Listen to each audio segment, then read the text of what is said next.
art, so they minor in art. So you can technically do whatever you want to do in college. I'm a first generation student, meaning that my parents both came here from Australia, and I was born here, and I was the second to graduate from high school in my whole entire family. And then in high school I took advanced classes, so I took the International Baccalaureate, which is the IB program. And I got certificates in Spanish and I got certificates in English. I also took IB classes in history, but I decided not to pursue the certificate.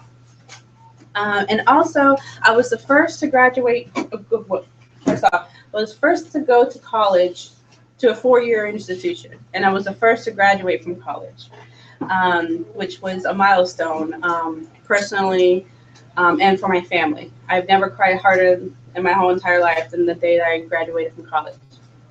And I'm the first to, I'm currently enrolled in a master's program, which means I want to become an expert in what I do. So I'm the first to be enrolled in a master's program in my whole entire family. And I'm studying organizational leadership because I think that you're born with that leadership trait. Now, how are you going to be a leader? Are you going to be a leader or a follower? Everyone should be a leader. So I have a couple questions. Plan on attending college. 2, are you the first to attend college in your family? If not, that's fine. And have you started thinking about college? I know you guys are pretty young, but it's never too early to start thinking about the future. It's never too early to think about college because what it takes to get there is very hard and difficult, and people don't realize that it starts very early on in their educational career. And has your family begun saving for college? There's some folks who have a savings plan. Some of us plan, and thankfully we worked hard academically and got full ride scholarships, or we got partial scholarships, or $500 scholarship. So I want to talk about that in a little bit. But I want to raise your hand if you know what college is. Most people, okay.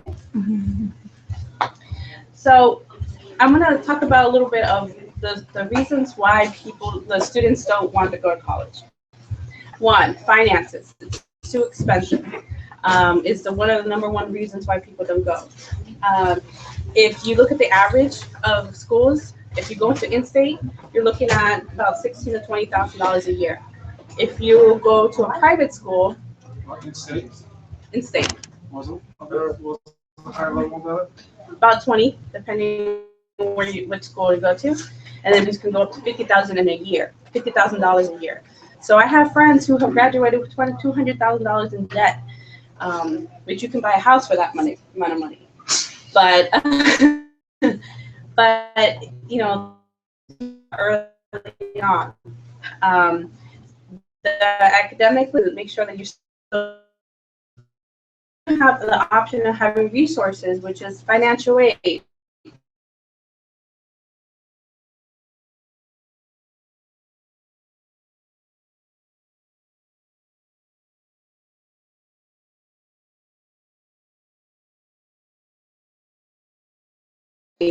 For computer, if you have an interest in STEM or computers, there's tons of scholarships out there.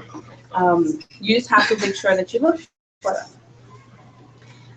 The second option is work. A lot of students decide that they don't want to go pursue college because they already started a part-time job when they were in high school, and they think that that's going to be the best way to make a living for the rest of their life. It is proven that students who go to college make almost 3 times as much as someone who just graduated from high school. James. Academics, my grades are, some people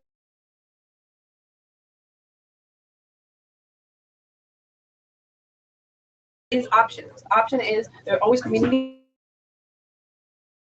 that help build you to guide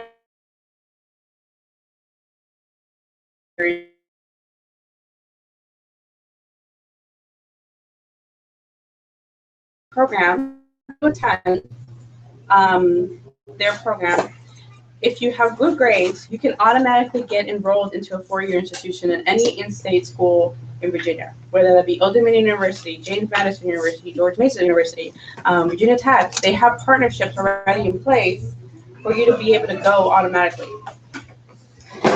So, and then also, you don't know what, I don't know what I want to do with my life. And that's a question that all of us ask each other every single day. And I can tell you right now, look at me now, and sometimes I wonder, what do I want to do with the rest of my life? You know, you never stop learning, ever. And I stress that to a lot of people all the time. You don't know what you want to do for the rest of your life, because tomorrow I can change my mind and do something else.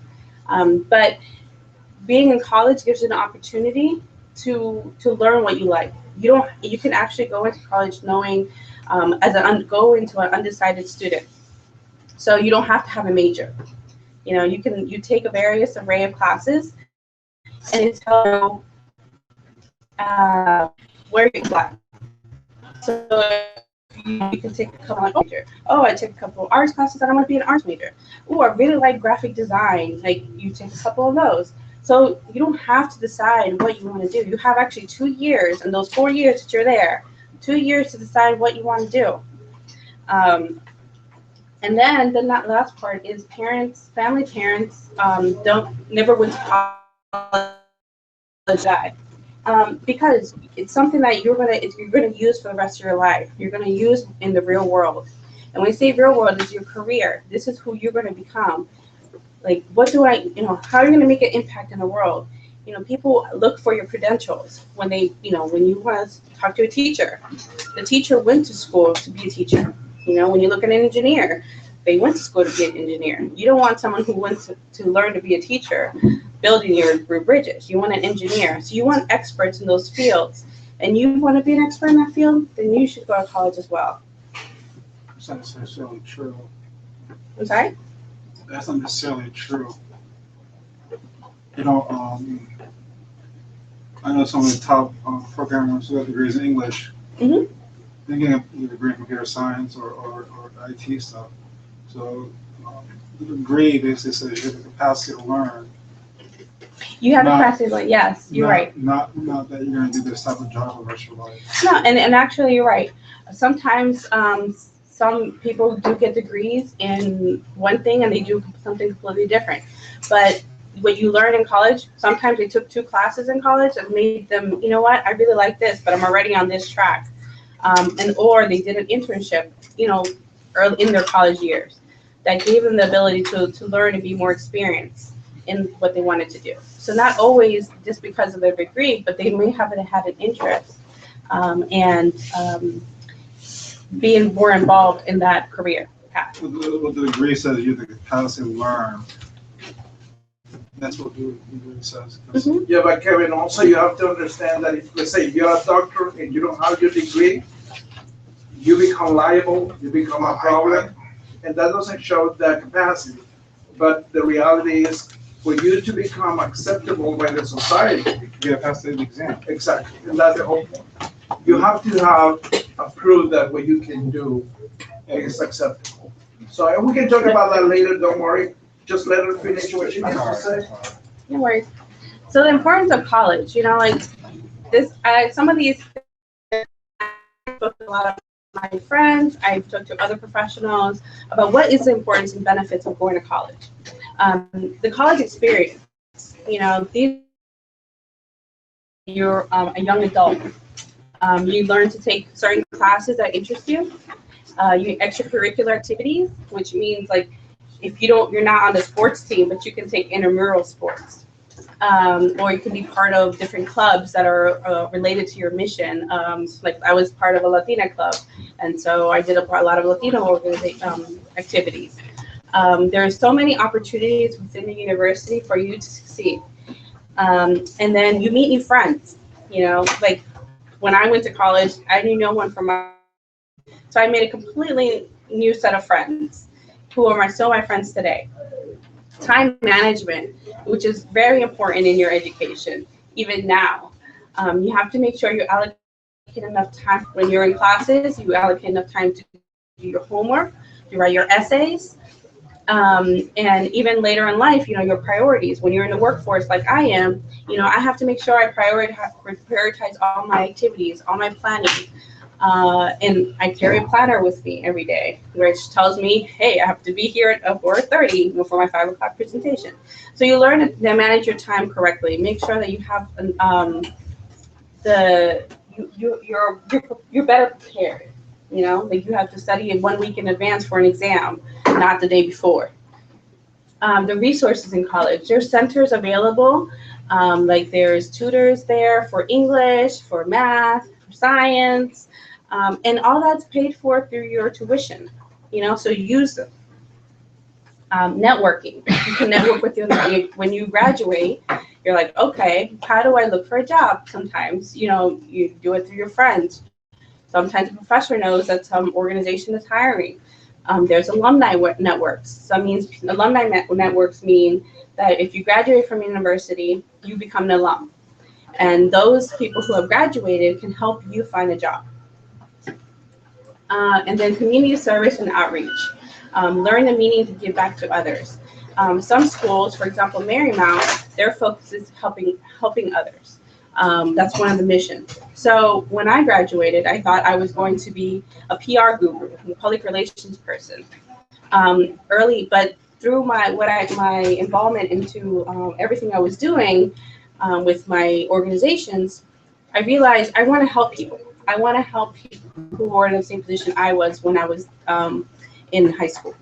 So because I didn't have anyone to help guide me in the direction that I wanted to go. So I was like, that's what I want to do with my life. Even though I started my career as an event planner, meaning I planned amazing events at the International Monetary Fund, I realized my passion was to help others. So that's what I do for a living now. I help students. I help families who are who need assistance getting to the next level in their careers. The importance of college is internships, meaning some schools require you to do an internship, which means you apply just like you do for a job, and you get now some of them are not paid and some of them are paid, and you learn your craft. So let's say you're a marketing major, you want to be a marketer, so you will go for an organization that focuses on that, and they teach you how to be a marketer in the real world. So you get first world experience in what your career is going to be. So it gives you a better idea of what you want to do. Sometimes being an intern at an organization, you realize, you know what, I don't like this. I think I want to do something else. So that's a great opportunity to always take advantage of. And at my school, it was mandatory to do an internship your last year of your career, your senior year, which sometimes it translates into a job. So you're there for, the 6 months or a whole semester, and then they're like, you know what, you do an amazing job. I want to hire you. You have a job when you graduate. And that happens all the time. So we always encourage students to always do an internship when they're in school. ROTC, many schools offer the different branches. If you want to be in the military, whether it be in the Marines or in the Army, Navy, doing ROTC in college is pretty cool, because once you graduate, you become an officer. Most times you become an officer in the Army or in whatever branch you want to go to, which is amazing because you pretty much are a higher rank than so many people who go straight from high school. Because you're doing 4 years of ROTC in school and during the summer. And I have a lot of friends who've taken advantage of this and who are very high-ranking officials now in the Army. And then, like I said before, you can choose a major or minor. You get to pick and choose what you want to do in your life. Like I said, I like communications. I love writing things. But I have an artistic side of me. So I love playing with computers. I like creating flyers. I like putting things together. So I put those two things as one major for me, and it works. But it could be translated. You want to do something that can translate into different career paths as well sometimes. Like I said, I started my career as an event planner because I like making things and I like putting great events together and birthday parties and parties in general. But then I was like, I really want to help people. So I went that direction afterwards. And now I write press releases. I write a lot of different letters for donations, for scholarships. So then the most important part, I think, is the benefits of being a mentee in college, but also in general. You should have a mentor. I know that there's some great opportunities here for you to have mentors, people you can look up to. So in that never stops happening. When you're in high school, whether you're in college, and even in life, I have professional mentors and I have personal mentors. There are people who I want to emulate, people who I want to be like. You surround with people who are like you or you want to be like, so that you learn the way they think. You learn how am I going to succeed? And they give you tips. So the importance of mentorship is you receive wisdom and advice, but then again, you have the freedom to make your own decisions. And you have an objective person who can discuss your problems and concerns. So I wanted to go to grad school or get my master's, and I didn't really have an idea. I knew how to do it because I know how to do it, but I didn't know how to do it. So I talked to my mentor, and I'm like, can you help me? Help me write this application. Help me write a letter of recommendation. And they guided me through the process. And you always want someone to help guide you to be where you want to go. If you, for example, want to be a soccer player, you're going to go to someone who has experience playing soccer so you can get better. That's what you want to do, even in your career, even in school. They give you support and encouragement. They become friends for life most times. They're your role model. They're someone you look up to. There's someone who I know, my personal mentor, has been in the workforce for almost 30 years. He helps me all the time. Like, Inez, you should do this. Have you thought about that? Oh, no, I didn't think about that. Thank you for your advice. It increases your self-confidence. Honestly, if you looked at me when I was 18, I wouldn't be able to speak in front of you today because I took a class on public speaking and I took a class on presentations, and I've done a lot of presentations now, and I've increased my confidence in being able to speak in public because I used to have a phobia. I didn't want to speak in front of anyone. So I gained confidence in my abilities, in my leadership roles, but these are all things that you are not sometimes born with. They're things that you learn, and it's always good to keep learning. So I want to talk a little bit about El Futuro's programs. We're an organization that strives to empower students, engage parents in education, and to transform our communities. We think that you are the agent of change. You are going to be our leaders of tomorrow. And then you hear that all the time. You're like, what? I'm 10 years old. I can't be a leader in my future. Like, what are you talking about? But you're going to grow up, and I was your age at one time. And so when I think about where I am now, I'm like, wow, I've gone a long way. So one of the programs I want to talk about today is the Emerging Leaders Program. And so I have a picture. There's a couple of pictures. I don't know if you want to see, but their students, the program is aimed for 9th to 12th graders. I know you guys, like Mr. Aluna said, you guys are a little younger, but it's never too early to start thinking about this. We want to make leaders. But what is ELP? So Emerging Leaders Program equips, our emphasis was Latino, but we do mostly Latino immigrants and minority youth. So some of the wording does say Latino youth, but that's what I mean. With leadership, social competence, and educational skills necessary to complete high school and to be successful in college. ELP provides important information and support as they contemplate college, applying for scholarships, and submitting college applications. So I want to give you some demographics on Fairfax County. So this is about you. Our general population is 185,347 students in Fairfax County school system. Out of that, we have 28,000 students who are from middle school and 55,000 that are in high school. And then we have 52,000 students who receive free or reduced lunch, which tells us that there are low income. Sometimes those students are the ones who we need to focus on the most because they don't have the resources to excel or to succeed because they feel like they don't, that the resources are out there. But we need to help them in that process. And then ethnic groups from high school, you can see the highest population is African American at 5,000, Hispanics at 12,000, and whites at 23. Those are the highest ones. In the academic year, and this is the dropout rates, that, we have 3.3% with Hispanics. The other one, which is African American, at 1.5. Well, and then 1.39 are boys, are males who are the highest rate of dropping out than females. And altogether, 516 students dropped out of high school last year.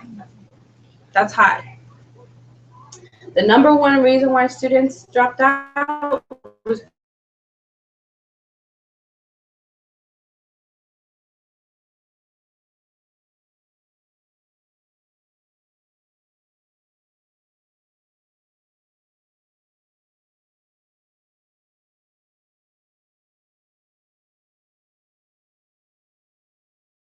dropping out when the average is 41%. So in order to increase these numbers, or reduce the numbers of students dropping out, we have these programs to help enhance who you are. How are you going to become a leader? How are you going to be more engaged in school? So we bring in mentors who are young professionals who are going to assist you in helping guide you in your academic achievement. So if you have a few definitions that I took from my book that I use currently for my master's program, the process of influencing activities of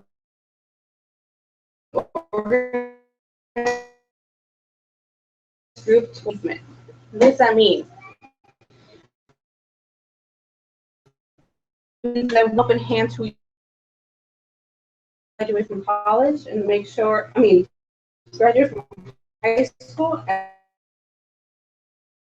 which things can be accomplished. So we're accomplishing a lot by showing you skills that are going to enhance your ability to learn. We do this by doing leadership activities. And then here's some pictures. These are actually some of the ones from this past session that we did of ELP. We did a series of leadership workshop that had people work in teams, and someone had to be a leader. They rotated leaders, so they give them the right direction to where how to get the ball. It's you don't see it here, but it's a bag. But there's a small ball, and they all have to work as a team to make sure it goes in there. And then after the activities, we have a Q&A, and we talk about how did it effectively work? How did we enhance your ability to lead? Most of our students that come in, they are familiar with the process. So we teach them those tools and to be able to do it in public.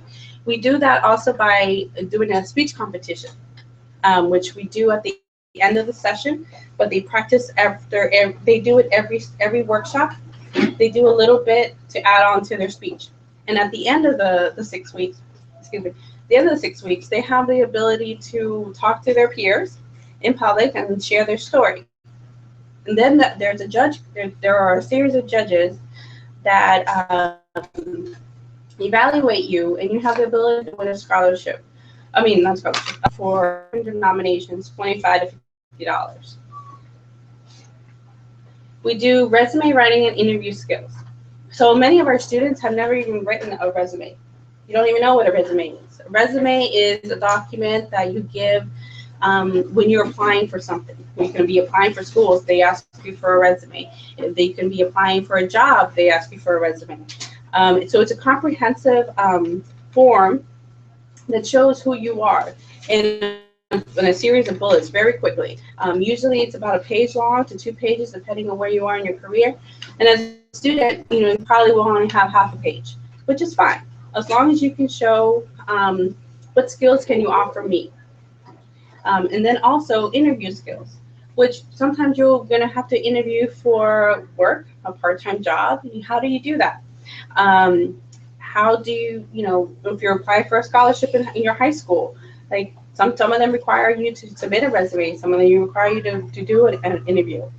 That happened to me when I was in high school. I won a scholarship from my high school, and I had to speak in front of my principal, my guidance counselor, my teachers I had in 9th grade, 10th grade, and the director of the person who was giving me the scholarship. He donated his money. So I was my very first big time interview that I had to do and presentation. So it kind of encompassed everything that we're teaching here. And I was very, very worried and just didn't know, like, am I doing this right? But I had people guide me, and this is what this program is all about, is helping guide you to those, to learn those fundamentals, because these are fundamental skills you're going to use for the rest of your life. Community service, one-on-one mentors and mentee time. So this is my friend Carol, who's a mentor. So they work with you to help guide you, give you feedback on your resumes, and give you feedback on your interview skills and your public speaking. They work with you throughout the whole process, and sometimes they continue to be a mentor for the whole 3-4 years. We still have some that have been there for 5 years. So they still keep in touch with their students. So you want to have someone who you can go to if you have any questions. Like, I don't know how to do my homework. Sometimes they can help you on those. If they're in a career that interests you, like, how did you do that?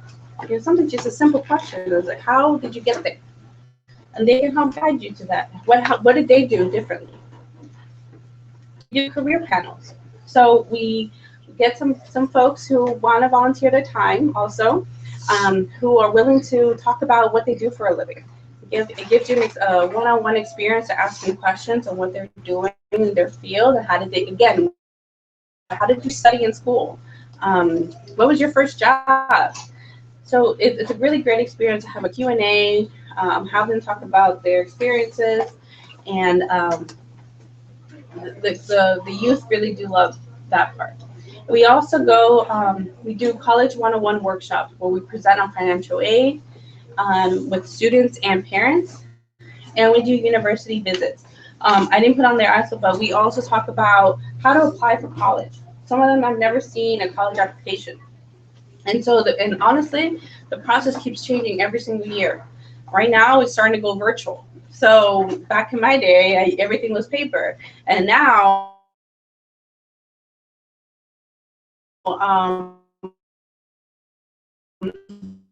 there's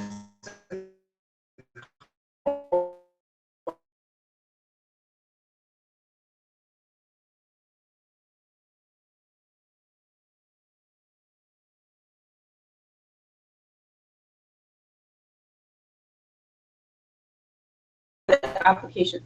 But I think you can get,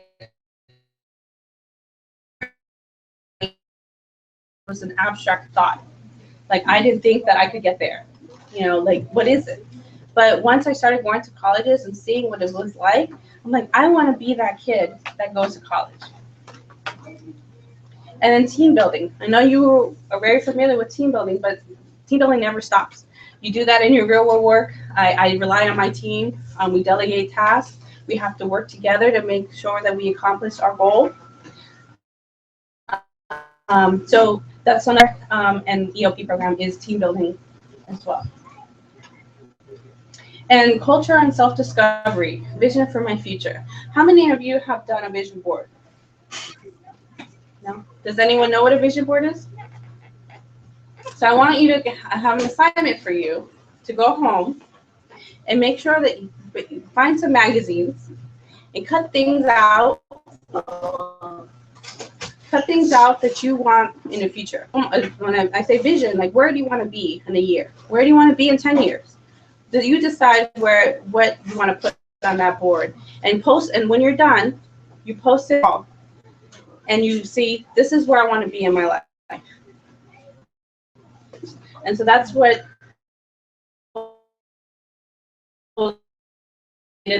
And I gave them to them, and they have them posted in their house. And so I have one, because again, you never stop learning. I have one. I have a little son, and the things I want for him too. But it gives me an idea I want to be in a year from now. And then we go on field trips. Like this one is a DC United game. And we have the opportunity to win a scholarship. It's not that much of a money, but I think every penny counts when it comes to going to college. We give $500 scholarship per site, which we're hoping to increase a bit because we give it to various students. But this money is held for you until you reach your second semester of your college year, your freshman year, to make sure that you're using it towards your education. Whether it could be for books, it could be for a new computer, it could be for just your tuition. You can use it how we make sure we give it to the university for you. So we want to make sure that students remain on the college track. The program is designed to assist with skills that will implement. And you could spit it up because parents are starting. Okay, that's fine. Yeah, I'm pretty much done. Yeah. ELP builds aspirations and expectations that increase practical knowledge and skills. So again, like I mentioned, college is not an abstract thought. It's something that you can really attain. Where there is a will, there's a way, and invest in yourself. So that's it.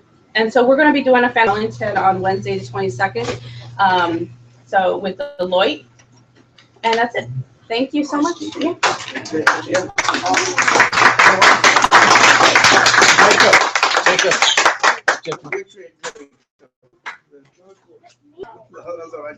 Get your bag. I think your mom is here.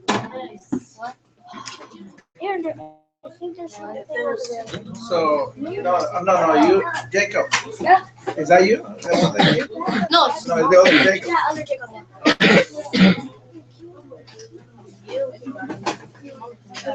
All right, guys. Anyway, so go ahead. We don't have that much time, so if you have questions right now, anybody has a question? All right, go ahead.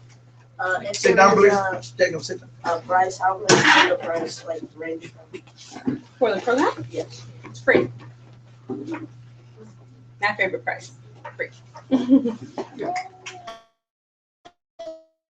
See, this is an activity we'll run it also here in the community center. So we start to understand how the things work, and then we go to colleges also. We do a lot of things, so we combine. We can do more things. So if you're interested and you want to know what's going to happen, where you want to go later on, hopefully we'll have also the future coming and helping you guys to kind of figure what you want to do in life. Go ahead, Taylor. What is the question? Are there any like good medical and law colleges that you know? Oh, there's a ton. Yeah. Columbia. There's Columbia University has one of the best. Lawstown. There's a ton. But we can talk more about that if you have more questions. Yeah. So go ahead. What's the question? You said you have 2 years to choose your topic when you do college, right? But what if you begin studying one, but you want to do another one? You can change.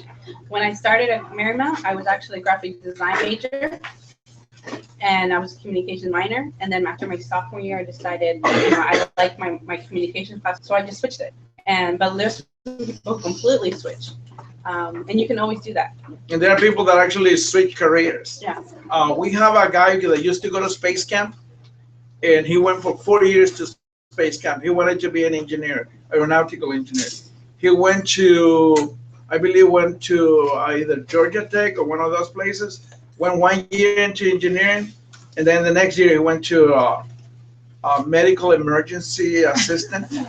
And it's like, no, I feel that I didn't want to do this kind of work. It's not gonna be in the medical field. So things like that can happen. So it's better when you start young, knowing all this stuff. By the time you graduate, you know where you want to go. Or at least you have a better A idea. better idea, yeah. All right, any other questions? Go ahead, Aaron. Does it cover consultancies as well? Or just colleges?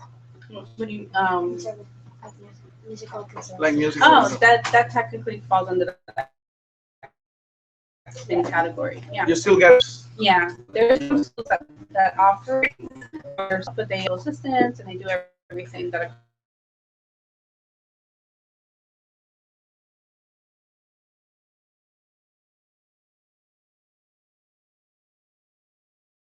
All right, guys.